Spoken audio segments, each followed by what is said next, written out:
Hello, hello, hello. Welcome to Social Media Today, brought to you by Social Cycle. We talk about all things social media, news, tips, tricks, and hacks to help you get the full advantage of social media. I'm your host, Mohit. Hello, hello, hello. Welcome to another episode of Social Media Today, a podcast brought to you by Social Cycle. Today, I have on a very special guest. His name is Kevin Breeze. My name is Mohit, but Kevin, you are a YouTuber. You have built up quite a personal brand. Why don't you go introduce yourself to the audience? Sure. Well, it's great to be here today. Maybe one of the first things I want to mention is that calling myself a YouTuber isn't quite how I would want to call myself.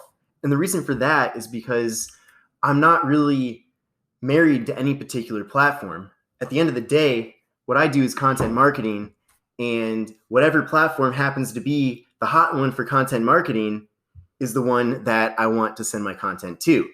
So there's a lot of influencers out there who innocently might refer to themselves as a YouTuber, but I think that while YouTube is one of the best platforms and most likely will still be one of the best long term, it's also good to not necessarily trap yourself in that box.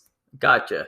So you're a content creator. I mean, you have amassed quite a following on YouTube, at least 100,000 subscribers, which is no small feat. Why don't you walk us through that journey about how you got started on YouTube? Sure, I can give you a summary give us the story. Please do. So I've always been into creating video content. I mean, even when I was very young, I had a camera that had like a cassette or whatever it was. I don't even remember, some sort of non-digital way of recording. So I remember doing that when I might have been 7 years old, 8 years old. I mean, I didn't post this content anywhere, of course, but I was always interested in recording content and creating things in general. But then in kind of 2012, 2013, that's when I launched my tech review YouTube channel. And originally my goal with reviewing products was just to kind of have fun with it, but then also at the time I was, of course, a lot younger, so I didn't have too much money of my own to spend on tech. So I saw that a lot of people were getting tech sent to them for free in exchange for creating a review or creating content, whatever it is, bringing some sort of influence or value to the product. So I was pretty enticed by that. I definitely, at the time, really wanted to get some free stuff. So I figured, okay, I'll create a YouTube channel. I'll focus on tech because tech is one of the product categories I guess I cared about at the time the most. So I started doing that. I started by making content about the products I already owned. So for example, the keyboard I had, I mean, it was probably like 5 years old, but I figured, okay, I'm going to make a review about that. So I posted that. And then I had my mouse, for example, my computer mouse. I made a review about that. So I just went through my house, and anything that I thought, I could even remotely make a review about, I made a review for. And then after a little while, different brands started to see that I had made these videos. And of course, the original ones were a little bit rough, but as I kept making more and more of them, the quality went up. And as the quality went up and the views went up, more and more brands would reach out to me. So it didn't take too long for me to achieve my initial goal of getting free stuff sent to me. Then the next step is that I saw that people were monetizing their content.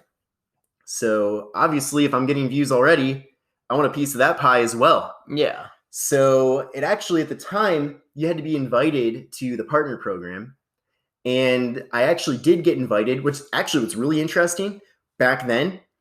They would invite you to monetize a specific video. So I had like one video on the channel that was like really doing well. Yeah. Almost like the 80-20 rule. So it was like the video that was bringing in like 80% of the views. So I got an email inviting me to monetize that particular video. So then from there, I set everything up and got that going. And then a couple months after that, they opened up applications where you could actually apply to be a partner. I got turned down somehow for my first attempt into the program, but I stuck with it. I still wanted to get free products sent to me anyway. So I kept doing that. And then I reapplied for the program about 60 days later, and I got accepted. So then at that point, any video I posted Got became money. monetized, That's or awesome. could be monetized if I wanted it to be. And I mean, I can keep going through the timeline, but if you have So anything else you want me to expand on, but that's pretty much how I kind of got started with it. So again, it started really just with me wanting free stuff, but then it expanded to me wanting to grow, on the platform. But I guess one last thing I want to say is that I never really did it because I wanted clout or attention or anything like that. I did it because I wanted to earn revenue. I wanted to get free products. And that was really my main objective at the beginning. So I just want to make that clear. I mean, my goal has never been, seeking attention or anything like that. I'm Yeah. glad. Yeah. I mean, yeah. So well, now that your niche now is budget mobile phones, from what I can tell. Correct. How, just like very briefly, how did you get into that? Sure. So getting back to my story, at that point, I was getting a lot of stuff sent to me. I was making reviews about that. Sometimes I would even go and buy. This is another thing. I would buy items myself because there was something specific I wanted to review. And I thought, okay, this would be really popular on the channel. So it kind of started from just me wanting to get stuff for free so that I could use those things personally, to the next phase, once I was in the partner program, to me wanting to find products that would actually earn revenue for the channel. So based on that, like, as the years went on, I also then got into the Amazon Associates program, so Amazon's affiliate program. And then So that's another, way to monetize my content, which you can, they have plenty of information about that online. and tons of people talk about it all the time. So yeah, there's plenty of info about that. So yeah, I was trying to monetize as much as I could, and with the eventual goal, like the fantasy, I suppose, of it being my full-time occupation. But getting from making a couple $100 a month to making it your full-time occupation definitely takes, that's a big difference, really. It definitely takes time. Yeah, it takes time. It takes a plan, strategy. So that kind of gets into building a my personal niche. So I can explain how that. I think I just cut you off. So okay, my bad. I know I have a lot to say. Okay, so getting into the niche. So what I was doing was, so my niche at the time was just tech in general. That's fine and all. Usually the products that I would end up buying, because I thought those would be interesting in my audience, like, they would be popular. But I kind of felt like I was treading water. I wasn't really getting the growth I wanted. And I wasn't really even getting the engagement from my audience that I would have hoped for. Like, at the time, I think I'd gotten up to 20,000 subscribers, but I'd post a video and it wouldn't get like that many views, like, from the fan base that didn't really even exist. I had subscribers coming from all kinds of different products. I had someone that watched a laptop review and they subscribed. Someone that watched a MP3 player review, TV review, all that stuff, they would subscribe. So if I posted a video about something that was in tech but people didn't care about, they wouldn't watch. So that gets me into the next, niching down. So tech almost seems like a niche, but that's not specific enough. So actually, another content creator, which I don't know if he would want to be named or not, but I'm sure he would anyway. But anyway, credit goes out to him. He told me, he said, have you thought about niching down even further? And he told me, he said, my niche is budget smartphones under $300. And he showed me that he really does get quite a bit of engagement from his audience. So that's when kind of a light bulb went off in my head, that you really almost have to, as wild as it sounds, you have to niche down even beyond just tech in general. Like, tech is so diverse. There's so many different tech products. So that's why then from there, I basically just said, hey, look, this is my business model. I'm getting good engagement. I'm getting, revenues, doing great. Feel free, copy what I'm doing. And I took him up on it. So anything he did, I did. And like, any products he got, I got as well. And then over time, I kind of gave it my own twist, make it my own type of content, I suppose. And that's how I arrived at budget smartphones. Cool. So like, you've sort of built a personal brand. How do you utilize Instagram? Do you utilize Twitter at all for like for your videos? How do you use those other social media platforms? Sure. Well, really the biggest way that I am able to get new fans on board, put it that way, right, is through search on YouTube. So all my content that I make is meant to be searched up. I actually don't even care about the algorithm. Now, the algorithm naturally does help my videos spread, just because the videos already do well from search, so the algorithm then sees that people care about those videos. But there's not one specific way to do it, by the way. So I'm not saying other people are wrong, but you hear a lot of content creators where they'll say, oh, hit the like button for the algorithm, do this for the algorithm, do that for the algorithm. Honestly, I don't care about the algorithm. As long as I make content. That's a hot take. Yeah, I know it is. Yeah. And I'm sorry, Graham Stephan, you're awesome. But I don't tell people to I might say like it, but I don't care about the algorithm. So I do SEO to optimize my videos for search. And it really just does the rest from there. I mean, there's enough people that go on YouTube.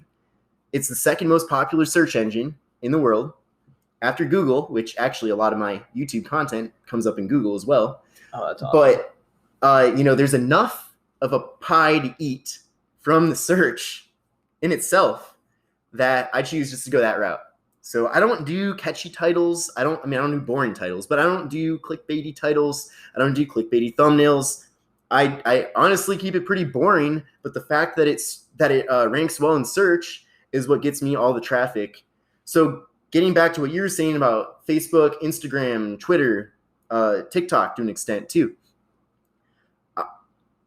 All of my followers I have on those platforms, I mean, there's got to be some exceptions, I'm sure, but yeah, the vast majority of those followers are people that watch my YouTube content. And then they're like, all right, well, I want to see, what does he tweet about? What does he post on IG about? Then they go and they follow me on those other platforms. And I feel like the fans that follow me on Twitter, Facebook, Instagram, by the way, I also have a Facebook group. So that's like for the most dedicated of the dedicated. So please these people, on that. Yeah. So these people that follow me on platforms beyond YouTube, they're really super fans in a sense, which is a term that Pat Flynn, one of my favorite affiliate marketing experts, he wrote a whole book about it. But essentially, these are super fans. These are people that are fans of your content, but they want to take it a step further and go on other platforms where maybe they might have a more. They're dedicated. They're dedicated. They might want to be able to DM me, which I do my best to respond to. But the Facebook group is another one, like you were saying. So, I mean, if sorry. No, you're good. If you wanted to create a course or maybe like a SaaS application, you could theoretically use your Facebook group to then promote it. Then these people will be like your affiliates, your ambassadors, whatever you want to call them. Now, interesting, almost a counter argument, but not really, because I agree with you. I don't really try to monetize on any platform other than YouTube. I mean, I'll occasionally post affiliate links on Twitter. Yeah. But I mean, I don't think they really, actually, I'm going to stop doing that pretty soon because I don't even think people really, I don't think it really impacts my bottom line. But, what's nice though about really having an ear towards your most dedicated portion of your community, so these super fans, right, is that they will suggest things that usually represent a good portion of the bigger audience. Like, for example, if I have someone that recommends hey, can you check out this phone? Yeah. I take that really seriously because it's not just one person asking. This could potentially be one person asking, but there might be thousands of other people this one voice could be representative. Now, if I hear two voices that make the same suggestion, or 3 or 4, then I definitely know this could potentially be a very hot opportunity to make content about something that people want more of. So I definitely listen. Now, I don't always listen. I don't let them control what I do. I mean, I still have priorities of my own as far as the content I want to make. But I definitely weigh it in very heavily and take it into account. Yeah. So how big is this group and how did you grow it? Or what sort? Just tell us a story about that. Sure. Questions about that. So the group, you can find it. It's on Facebook. It's called the Kevin Breeze tech community. Wow. So yeah. Some clout. So all the people that followed it are just people that I put it in my video descriptions. So people that are digging in my description, they'll find it. And sometimes if someone's not in the group, but like here's an example, like someone, if they're just DMing me a bunch of times just because they have all these different questions, that's great, by the way. Like I always love getting DMs from viewers and people in my audience, but I am only one person. And at least right now, I'm not outsourcing my DMs, to anybody else to respond on my behalf. So usually, like, I'll respond like to one of their questions, but I'll say, hey, look, like, these are great questions, but I do have the tech community on Facebook. Why don't you join that community and you can ask those questions there, and you're going to get not only a faster response, but you're going to get more responses. And I would rather respond to a question in the Facebook group, which I do quite often, but I'd rather respond to it in the Facebook group than the DMs, because other people might have that same question. So why not have this conversation be public so that it benefits more people than just the one person that's DMing me? So I guess to get back to the monetization side of it, yes, there are ways that I can use these platforms to monetize, but that's not really the biggest priority for me. I really just try to have it be like the icing on the cake for the people that really are into my content. So now Facebook does have like some monetization tools. Yeah. Those are things I wouldn't be opposed to getting more into in the future. But right now, at a bare minimum, I maintain those platforms just so that the most dedicated, loyal viewers, have a way to further engage with my brand. Okay. So how big is your Facebook group? I don't think that I believe it's at 800 members right now. Oh, here's another thing I want to mention as well. I heavily moderate the Facebook group. So first thing is, all posts have to be approved, because in Facebook groups, people love to share random nonsense. Like no offense towards anyone, but people, like I'm not talking about anyone specific. I'm just saying, like, just people, they might post a link about politics, or they might post a link about something outside of tech. I don't know, but all I know is I made the tech group for people to talk about tech. And if the group gets clogged up with all kinds of nonsense, it's going to make the experience less valuable for everyone else. So it does. And another thing too is, by setting it so that I have to approve the posts, I am able to see firsthand what posts are getting submitted. Because if I had the group where you could just post and like it just goes up right away, I might forget about the group and not really check it too often to respond to people's like various inquiries and questions. So having the posts set to where I'm moderating everything, I'm able to see exactly, what people are asking. And then usually when I approve the post, I'll immediately respond to it. If it's something that is really a question. Sometimes people, they'll just have like a new phone and they're just proud of it and they want to post it in the group, and hey, it sparks a discussion. That's good.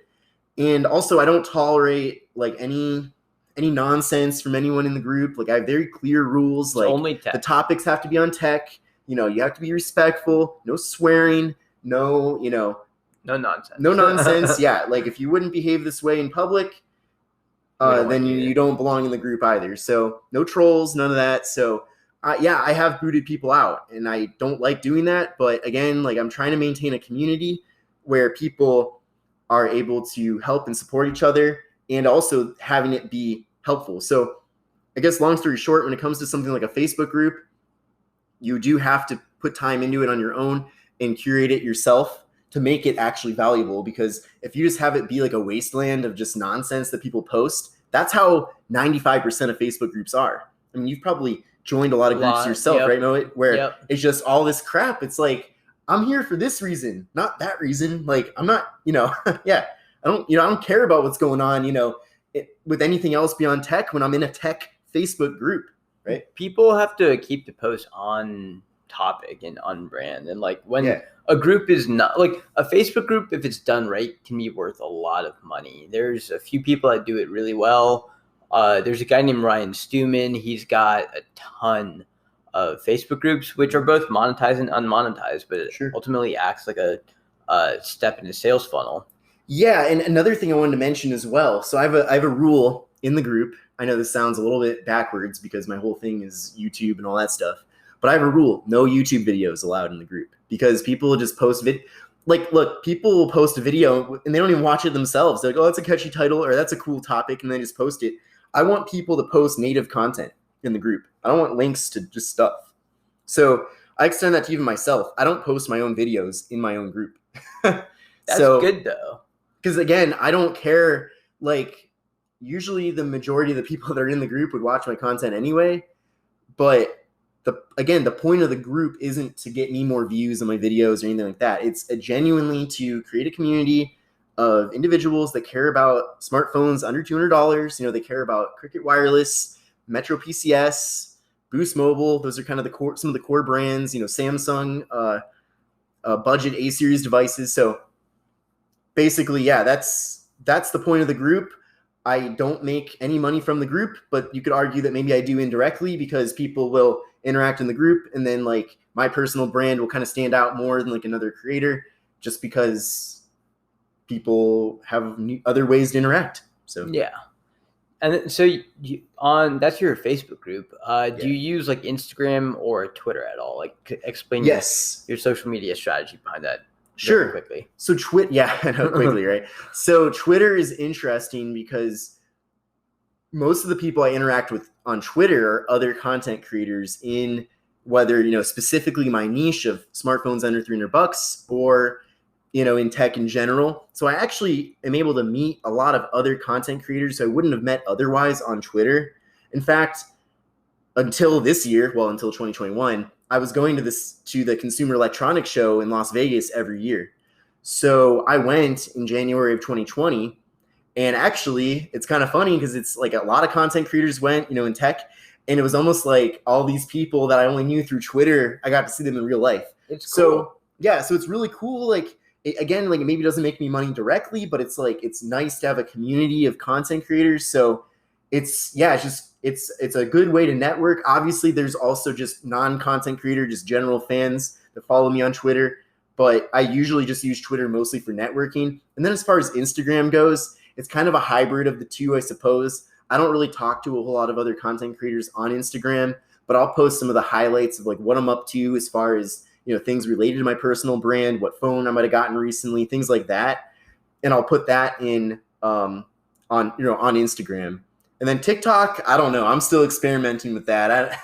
I like TikTok. I personally use it a ton, but I'm still kind of experimenting to see what the best fit would be for that. Funny side note, by the way, I posted my first Instagram reel. Yeah.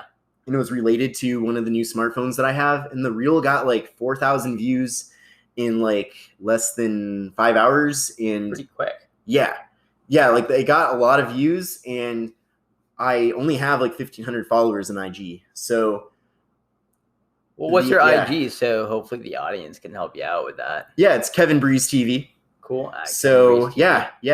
Like anyone, feel free to check me out on there or my other platforms. Of course, DM me with any questions. I would say I do get more DMs from my audience on Instagram compared to Twitter. So I don't know why that is, but I get a lot more DMs on IG. Do you respond to all of the DMs, or do you respond to some of them? Yeah, so I don't respond to all of them because some of the DMs that I get are from people that literally just want a free phone. And I'm sorry, but like I'm not doing this. I do giveaways, when it makes sense, but I don't just give something just to that's like it has to be it has to be an opportunity that's available to everybody. I don't just give a phone away to like a random person that hits me up. So, and I never will. So that's probably about 25% of the DMs I get. And then the other 25% of the DMs I get are like very specific like tech support questions. And I'm sorry, but these brands have their own tech support departments they're paying people to do tech support. It's not your job, basically. Respectfully, please don't ask me those questions. So what? And then I was gonna say the final 50% of remaining, DMs that I get are just people that, it's just more of a genuine interaction. Like they just want to hear like, hey, like they might tell me like, hey, can you get this phone? Like I have this suggestion, or they'll say like, they'll just let me know about it. Like they'll say, hey, I got this, by the way, like just want to let you know, like enjoy the content. So those are the people that I will DM back and forth. But again, if the DMs get like I guess like if the conversation is an interesting conversation, I'll usually just say like, hey, like, do you mind? Like, this is such a good conversation you're having with me. Can we move this to the Facebook group so that it's available to everybody? So how would someone like what message sticks out to you? Please keep it short. Sure. Message as in like if someone DMs you on Instagram, what would make you respond to that? Oh, like I said, if it falls under that 50% where it's just a, But like no, what's genuine though? Like what specifically? Give well, like I said, if they're not asking me tech support questions and if they're not asking for something for free, then yeah, I respond. I mean, I make it a point to do so. So yeah, it's at the moment it's manageable. Sometimes what I'll do is I will like pick a certain day of the month and I'll just like I might have like again, I'm not a mega influencer. Like I'm more of a micro plus influencer. You have a reasonable amount of subscribers. But I might have like in a month, I might have like 15 DMs that like I haven't opened. So I'll just sit down, I'll just go bang, bang, bang, go through each DM and then, do that. So I'm all about batching, but yeah. Makes sense. I do my best to respond. So, and then if you were to leave the audience with a few key nuggets or just insights, what would they be about growing a personal brand on YouTube? Yeah, so the first thing I will say is that don't try to mimic the larger creators because oftentimes they have a team of like a dozen people that are like backing them up or, a team of like, I don't know, 5 people, whatever. So like you might be seeing like larger creators make really great content and that's great. Their content is great, but maybe try to like not mimic, but try to like have your own spin. Well, no, just try to maybe look for creators that are a little bit smaller but seem to be doing well as your source of inspiration, almost like a middle lower tier of content creators because those are usually the ones that are still running like a one person operation. So it's going to be And then the second thing I will say is niche down. Like tech is not a niche. Smartphones is not a niche. Smartphones under $300 that's a niche. But honestly, even at that, I could do a whole channel on Samsung smartphones under $300 and that would be even a better niche. So the more you niche down, the more dedicated of a community you're going to build up, which at the end of the day, having a dedicated, loyal community that really cares about what you do is going to really allow you to be the most impactful you can be. And then at the end of the day, it is usually the easiest to monetize as well. So it's a win-win for you. So again, niche down, right? So you say it. Niche down. Yes, right. Thank you. I mean, once again, like these principles aren't solely for YouTube. It could be for Instagram. Mm-hmm. It could be for Twitter. But I guess the key is niche down. Can I say one last tidbit about that? Please do. Okay, if you go to, I know magazines aren't as popular anymore as they used to be, but go to the grocery store, go to the magazine section. There is no magazine that's about everything, like maybe Reader's Digest or something like that. But like there's a magazine about muscle cars, not just cars, muscle cars. There's a magazine about dirt bikes. There's a magazine about PC magazine, right? Yeah. So think about that. Why are these magazines, you would think, well, not really, but like if you were against niching down, like if someone was going to say that an argument against niching down, well, then why do all these magazines have such dedicated, strict niches?